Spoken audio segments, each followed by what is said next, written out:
saw this story, my initial sort of reaction was, oh my God, I can't believe you need a licence, to let out your property. I've never heard of that, needing a licence to let out your own property. How incredibly irritating, how pen pushing, how form filling, how extra revenue raising annoying is that? But that said, it is this government that has not unravelled that system if it was put in place by the last lot, and therefore they should have to do it too. And whatever the oversight was, she's obviously trying to make it go away as fast as possible. But I was amused to hear about all the extra questions that are now being raised.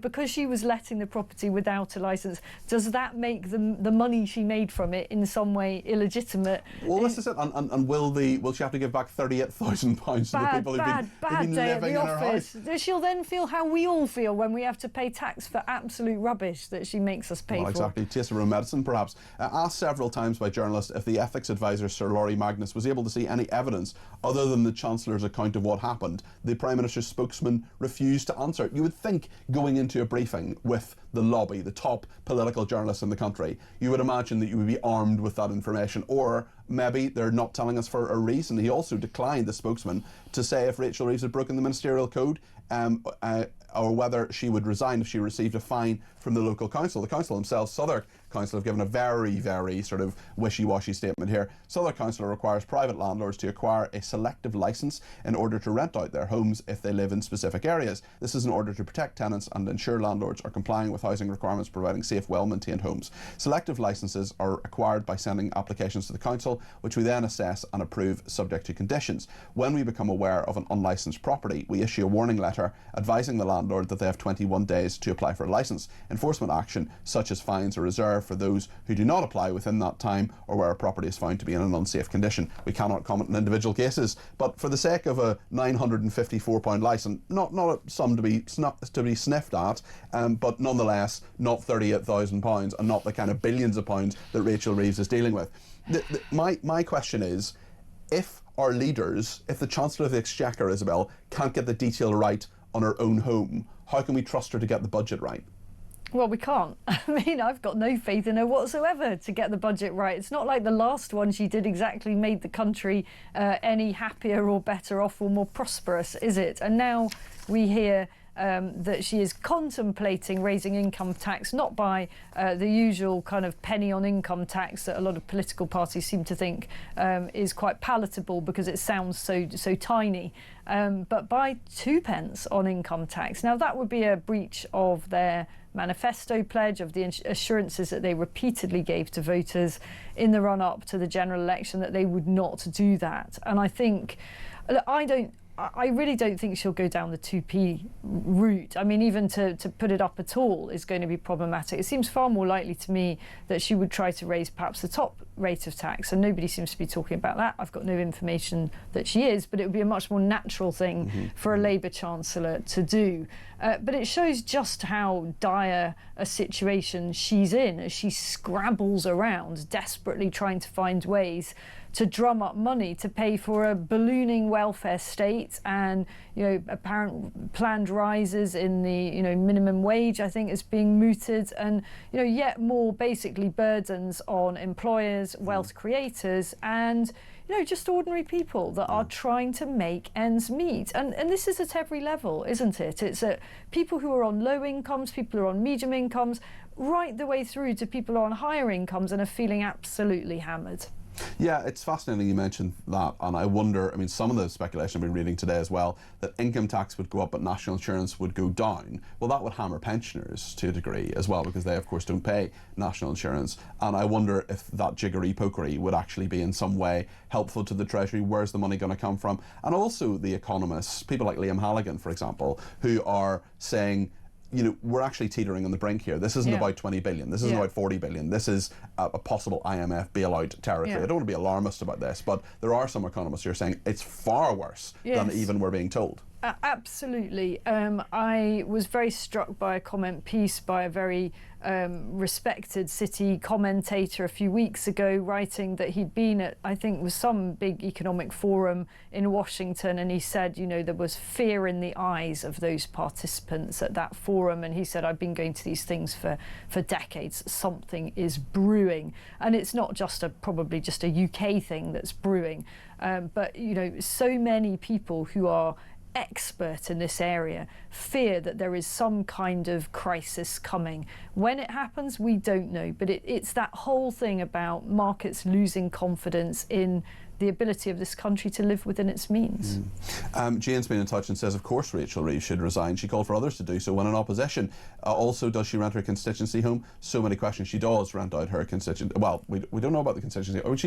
Her constituency is Southwark, isn't it? It is in London, so I think she only has one home. Can we just check that, actually? I think her constituency is there. No, it's Leeds. It's Leeds. Her constituency is in Leeds, so she will have a constituency home in Leeds. I'm pretty sure that she doesn't rent that out. Dawn in Chancellor says, every Monday morning I say to my wife, what disaster will hit Starmer this week? It started with Lord Ali Clothesgate, followed by ministerial resignations. Currently we have the Chinese spy fiasco and the Reeves scandal. And Damon in Wigan says, good evening, Peter. Good evening, Damon. Can you just remind me if other ministers that Keir Starmer's had confidence in? Because once he utters those words, you know that you don't have for the front bench. And once again, Peter, scandal, scandal, scandal. I think Queen sang that song. Thank you, Peter. Well, let's try and remember. Peter Mandelson, Angela Rayner, he had full confidence in. Any others that you can think of? There's definitely more than that. Lou Haig as well, Louise Haig. Tulip Sadiq, the anti-corruption minister who is facing corruption allegations. Yeah, there's quite a few of them. I think there's a few more that we've not thought of. If they come to us in the next few minutes, we'll tell you what they are. Let's talk about someone who definitely doesn't have confidence in Rachel Reeves. That's Kemi Badenoch. Earlier, the Conservative Party leader called for Sir Keir to sack Rachel Reeves if she fails with the economy. Let's hear what she had to say. You want more of something, you don't tax it. It is a very simple principle. She put taxes on jobs, jobs disappeared. They tax farmers, farmers are closing down. They tax businesses. They're taxing everything. They're taxing education. We're seeing schools close down because they can't afford Labour's taxes. Someone needs to get a grip on it. So Keir Starmer, you need to make sure that your Chancellor gets a grip. If she cannot get a grip on controlling spending, then you need to sack her. Enough is enough. What do you make of that, Isabel? Well, I mean, it's Kemi Badenoch trying to get in on the narrative. You know, no one is really listening to Kemi Badenoch at the moment, and she's got precious few opportunities to try to get attention. She's calling for Starmer to sack her if she can't get a grip. It's not going to happen. I mean, I don't think it's going to happen. Sacking your Chancellor is almost always becomes terminal quite quickly. Yeah, Kwasi Kwarteng and various others, certainly. And John Major, of course, never recovered after mind blank, brain fade. No, you're looking to me, and I've got exactly the same. It's that stage of the week. Norman Lamont in office. Black Wednesday. Yes, Black Wednesday. Do you know what? His autobiography was brilliant, actually, in office. It's incredibly honest autobiography. It's a really, really good book in office by Norman Lamont. You are more of an anorak than I thought you were. This is how you get your thrills. This is how I get my kicks. Let's talk about something else, Isabel, that I'd love your opinion on, because as you may know, we've been asking Avon and Somerset Police about Bob Vylan, about Pascal Robinson Foster, who is the singer in Bob Vylan. And as we can see in our little graphic here, it is now 124 days since the incident at Glastonbury, where the singer from Bob Vylan, Pascal Robinson Foster, made that anti-Semitic chant, "Death, death to the IDF." Now, we've been asking for an interview with the Chief Constable, Sarah Crew, of Avon and Somerset Police. We've been told for a second day that's not happening. However, in fairness to Avon and Somerset Police, they have got back to us and there has been a development. So I'm going to read you their statement in full. Avon and Somerset Police: inquiries continue to be carried out in relation to comments made during a performance on stage at Glastonbury Festival on Saturday the 28th of June. It is important we have a full understanding of any legal precedents, which is a complex process, and are working closely with the Crown Prosecution Service around early legal advice. This is the interesting bit. Advice from the Crown Prosecution Service was received last week and is currently being reviewed. The next steps in our ongoing inquiries will be decided with that advice in mind. We will continue to ensure the public and media are updated as our investigation progresses. Well, thank you for the statement, David, in Somerset Police. It's still 124 days. Pascal Robinson Foster, to our knowledge, hasn't been interviewed, he hasn't been cautioned, he certainly hasn't been arrested, and we don't know if charges or a recommendation for charges has been sent to the CPS. But certainly you've given us an update, that's fair enough, but we're going to keep asking Sarah Crew for an interview. She can do it if she wants to. If there are legal areas she doesn't want to get into, that's okay, we'll accept that. We don't want to prejudice an investigation, but there are serious questions to answer here. Isabel, your thoughts on this? Well, I don't think you can really prejudice an investigation. So, I mean, I think that I'm kind of semi-impressed by that statement, because it does sound like they are sort of doing something. And in fairness to them, it may have been that they have been kept waiting by the CPS for the advice that they need. True. That's true. But what I would say is the police are very, very quick to go knocking down doors of people that tweet things they don't like or do undercover, citizen journalism that they don't like. They batter down doors and, seize people and make them go into a police cell for several hours. And, I don't really think that they needed to wait to interview Bob Villan, did they? I mean, maybe they have, but they're not telling us that. But certainly 124 days seems a very, very long period of time. And the guy did it on national television. Yeah, it was not a subtle thing, was it? Wasn't. Well, exactly. A bit of breaking news here. I'll get your reaction to this as well, Isabel. Keir Starmer and his independent advisor on ministerial standards have been passed new information in emails sent and received by Chancellor Rachel Reeves' husband regarding their rental arrangements. Downing Street has said, why didn't they just do all this in the first place and get this out of the way? It's like these tiny little developments that just make it worse and worse and worse and worse. And then you begin to think, is this going the Angela Rayner way, and I'm going to have to eat my words and she is going to have to resign?